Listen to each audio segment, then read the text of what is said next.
ناظرین گرامی، امریکہ میں کئی ایسی نرسریز ہیں جہاں میرے جیسے لوگ پاکستان کی طرح غریب اور ترقی پذیر ممالک کو تباہ کرنے کے لیے ٹرین کیے جاتے ہیں۔ ہم آپ سے صرف پیٹرول ہی نہیں، آپ کے منہ سے کھانے کا نوالہ بھی چھین لیں گے۔ عوام کے لیے زہر بھی اتنا مہنگا کر دیا جائے گا کہ کوئی زہر خرید کر خودکشی بھی نہیں کر سکے گا۔ ہم ایسے چھوٹے ملکوں کو امریکہ کے سامنے گھٹنے ٹیکنے پر بھی مجبور کر دیتے ہیں۔ آپ کا ملک معاشی طور پر زمین بوس کرنے کے لیے ہمیں دنیا کی سب سے بڑی تنخواہ ملتی ہے۔ آپ کے لیے پیٹرول مہنگا کرنا اور عام ضروریات اشیاء عام لوگوں کے لیے مہنگا کرنا ہمارا کام ہے، اور یہ کام میرے جیسے کئی لوگ کرتے آ رہے ہیں۔ ناظرین گرامی، یہ کہانی ایک امریکی غارت گر کی ہے جس نے اپنی 2 تصانیف، اقتصادی غارت گر کے اعترافات اور امریکی سلطنت کی خفیہ تاریخ میں امریکی خفیہ چالوں کا بھانڈا پھوڑا ہے۔ یہ شخص جان پرکنز ہیں اور یہ خود ایک بڑے معاشی غارت گر رہ چکے ہیں۔ پاکستان میں 1 لیٹر پیٹرول کی قیمت 250 روپے اوپر لے جانے اور ملک کو ڈیفالٹ کرنے کے لیے ان غارت گروں کا بہت زیادہ ہاتھ ہے۔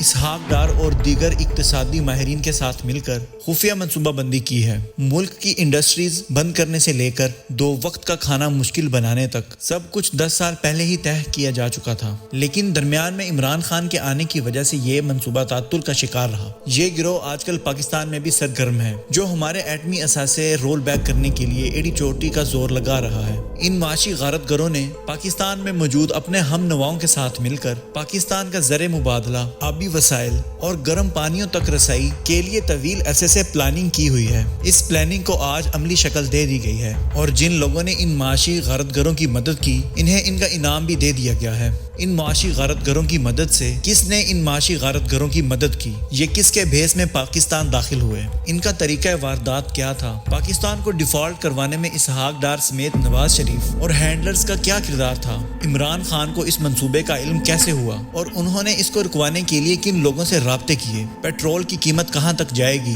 دوستو، آج کی اس ویڈیو میں ہم صرف وہی بات کریں گے جو امریکہ کے ایک ٹرین معاشی غارت گر نے اپنی کتاب میں لکھی ہے۔ اس کے ساتھ ہی آپ کو معاشی غارت گروں کی پاکستان میں ملاقاتوں اور وارداتوں کی ساری خفیہ کہانی بھی بتائیں گے۔ معزز دوستو، ملک میں پیٹرول اور ڈیزل سونے کے بھاؤ ہو گیا ہے، ٹیکسٹائل انڈسٹریز ڈوب گئی ہیں، سرکاری ملازمین کو تنخواہیں نہیں مل رہی، ملک میں بجلی اور گیس کی قلت پیدا ہو گئی ہے، بینکوں سے سارا پیسہ نکالا جا رہا ہے، عوام پاکستان چھوڑ کر جا رہے ہیں، سری لنکا جیسے حالات پیدا ہو گئے ہیں۔ یہاں ذہن میں یہ سوال آتا ہے کہ یہ سب کچھ کس نے اور اتنی جلدی کیسے کیا؟ تو ناظرین، آج ہم آپ کو اس سب کے پیچھے خفیہ داستان ایک امریکی معاشی غارت گر کی زبانی سنائیں گے، جس نے خود اعتراف کیا ہے کہ امریکہ خود ملکوں کو تباہ کرنے کے لیے لوگوں کو ٹرین کرتا ہے۔ اس معاشی غارت گر نے بھی اب تک کئی ممالک کی معیشت زمین بوس کرنے میں مرکزی کردار ادا کیا ہے۔ اس لسٹ میں پاکستان بھی شامل ہے، اور پاکستان کی معیشت تباہ کرنے میں صرف معاشی غارت گر ہی نہیں بلکہ کچھ گھر کے بھیدی بھی شامل ہیں، جنہوں نے امریکہ کے ساتھ مل کر پاکستان کو یہاں تک پہنچایا۔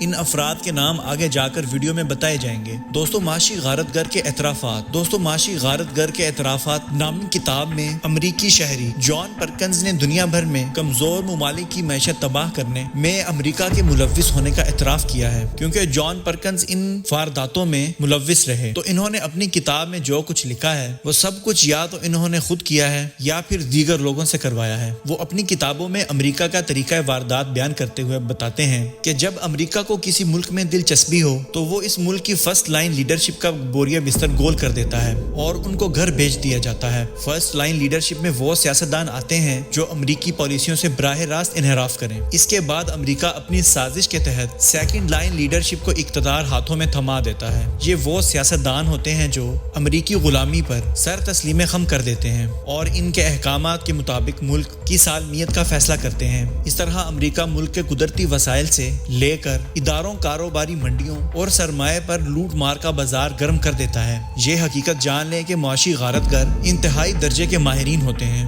جو تیسری دنیا کو امریکہ کے جال میں پھنسانے کے لیے مختلف ہتھ کنڈے استعمال کرتے ہیں۔ تاہم اب جان پرکنز کے مطابق جدید دور کے تقاضوں کو مد نظر رکھتے ہوئے امریکہ نے پرانے طریقے ترک کر دیے ہیں۔ اپنے مقاصد کے حصول کے دوران ترقی پذیر ممالک کو اپنے شکنجے میں جکڑنے کے لیے امریکہ اب ایک مخصوص حکمت عملی کے تحت کام کرتا ہے۔ سب سے سے پہلے امریکہ ترقی پذیر ممالک کے عوام کو ترقی کے سہانے خواب دکھا کر سیاسی قیادت کو قائل کرتا ہے اور عوام کو یہ یقین دلایا جاتا ہے کہ قرضوں سے ملک میں خوشحالی آئے گی۔ ان کے جال میں پھنسنے کے بعد ترقی پذیر ممالک امریکہ سے قرضے لیتے ہیں، جن کی ادائیگی کے لیے مزید قرضے لیے جاتے ہیں۔ جان پرکنز کہتے ہیں کہ ہم قرضہ دینے کے دوران یہ شرط رکھتے ہیں کہ قرضے کی یہ رقم خرچ کرنے کے لیے انہی کے منتخب کردہ نمائندوں سے مشورہ لازمی ہوگا۔ یہ نمائندے IMF اور ورلڈ بینک جیسے اداروں کے اشاروں پر نئے ٹیکسز لگاتے ہیں، متاثرہ ملک کی کرنسی کو ڈی ویلیو کرتے ہیں، جس سے مہنگائی کا طوفان آتا ہے اور متاثرہ ملک امریکی مفادات کا ساتھ دینے کے لیے تیار ہو جاتا ہے۔ اس کتاب کے مصنف جان پرکنز مزید لکھتے ہیں کہ اگر اس دوران امریکہ کی ایما پر برسر اقتدار آنے والی سیاسی قیادت عوامی منتخب نمائندے کے ذریعے اقتدار سے ہاتھ دھو بیٹھتی ہے تو امریکہ کی پالیسی تبدیل ہو جاتی ہے۔ یعنی جیسے عمران خان کو عوام نے ووٹ دے کر منتخب کیا اور نون لیگ کے ہاتھوں سے اقتدار کی باغ ڈور نکل گئی، یعنی جیسے عمران خان کو عوام نے ووٹ دے کر منتخب کیا اور نون لیگ کے ہاتھوں سے اقتدار کی باغ ڈور نکل گئی۔ جان پرکنز لکھتے ہیں کہ اگر نئی قیادت امریکہ کی امیدوں پر پورا نہ اترے یا اس شکنجے سے نکلنے کی کوشش کرے تو اس ملک میں انارکی پھیلائی جاتی ہے۔ ملک کی لیڈرشپ کو ختم کرنے کے لیے قاتل بھیجے جاتے ہیں، جنہیں جیکل کہا جاتا ہے۔ اگر قتل کرنا ممکن نہ ہو تو اقتدار سے محروم کر دیا جاتا ہے۔ اگر براہ راست قتل کرنا مقصود ہو تو قتل کو بادی نظر حادثے کے طور پر پیش کیا جاتا ہے۔ جان پرکنز نے اپنی اس کتاب میں اپنے دعوے کو سچا ثابت کرنے کے لیے کئی ممالک میں ہونے والے واقعات کا ذکر کیا ہے جو دراصل امریکہ نے کیے تھے۔ آگے جا کر جان پرکنز نے لکھا ہے کہ انکار کرنے والی قیادت سے نمٹنے کے بعد امریکہ اور مالیاتی اداروں کا تیسرا آپشن متعلقہ ملک میں خانہ جنگی کا ہوتا ہے۔ پہلے خانہ جنگی کروائی جاتی ہے، پھر ملک میں افراتفری پھیلائی جاتی ہے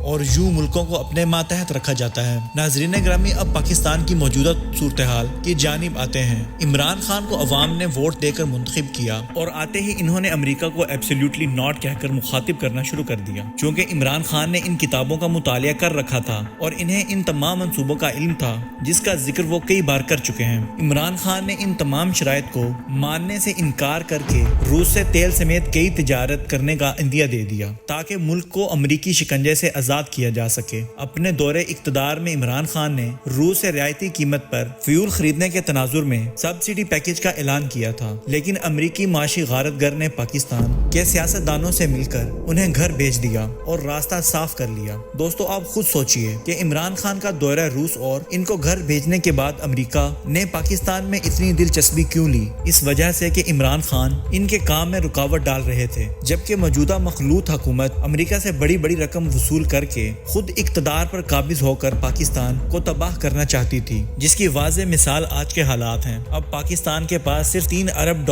کا زر مبادلہ بچا ہے، جو در حقیقت چائنا اور سعودی عرب کے پیسے ہیں۔ اسی دوران ہم نے قرضہ بھی واپس کرنا ہے۔ مخلوط حکومت نے IMF کی پیش کردہ ہدایات کی روشنی میں پیٹرول کی قیمتوں میں بے تحاشا اضافے کا اعلان کر دیا، جس کے بعد آج فی لیٹر پیٹرول کی قیمت $250 سے بھی زیادہ ہو گئی ہے اور یہ ابھی بہت کم ہے۔ یہ قیمت 300 کا ہنسا بھی جلد کراس کر جائے گی۔ جان پرکنز نے جس طرح اپنی کتاب میں ذکر کیا ہے، ٹھیک اسی طرح پاکستان کی معیشت کو معاشی غارت گروں نے اسحاق ڈار، مفتاح اسماعیل اور PDM جماعتوں کے ساتھ مل کر تباہ کر دیا ہے۔ یہ منصوبہ بندی 10 سال پہلے ہی کر لی گئی تھی، تاہم عمران خان نے اس میں خلل ڈالا، لیکن اس کو گھر بھیج کر دوبارہ اسی منصوبے پر عمل کیا جا رہا ہے۔ ہمارے ناظرین یہ بات یاد رکھیں کہ ملک پر خطرناک معاشی پابندیوں کا سامنا بھی کرنا پڑے گا اور تمام تر وسائل امریکہ خود کنٹرول کرنے کی تیاری کر رہا ہے، جس کے بعد ہم ایک ایسی غلامی میں چلے جائیں گے جس سے آزادی ہمارے لیے ایک ڈراؤنا خواب ہی ہوگا۔ اللہ تعالیٰ وطن عزیز کو ان معاشی غارت گروں اور ان کے معاونین کے شر سے بچائے رکھے، آمین ثم آمین۔ تو ناظرین، یہ تھی ہماری آج کی ویڈیو۔